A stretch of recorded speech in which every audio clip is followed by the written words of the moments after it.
Boualem Sansal, si loin et si près de l'Algérie.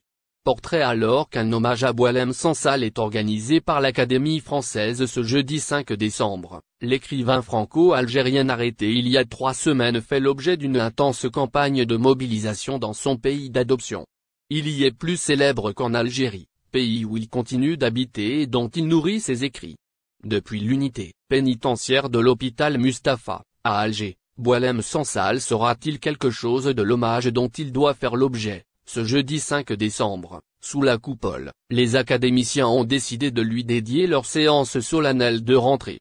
Une manière de montrer leur solidarité avec ce grand absent dont le visage doux est le catogan, ceux d'un vieil indien selon son ami et libraire à Strasbourg, François Wolfermann, s'affiche partout ou presque depuis son arrestation, le 16 novembre, et son inculpation dans la foulée pour atteinte à la sûreté de l'État.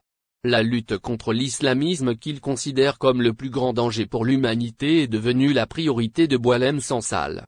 La lutte contre l'islamisme qu'il considère comme le plus grand danger pour l'humanité est devenue la priorité de Boualem. Sa protester contre l'arrestation de Sansal ne revient pas à dénigrer l'Algérie, soutient Jean-Pierre Yeddo. C'est au contraire soutenir ce pays dans la voie d'un futur fondé sur les libertés de conscience et d'expression, qui seules mettront fin à la fuite des cerveaux, insiste l'écrivain qui a vécu près de 50 ans en Algérie.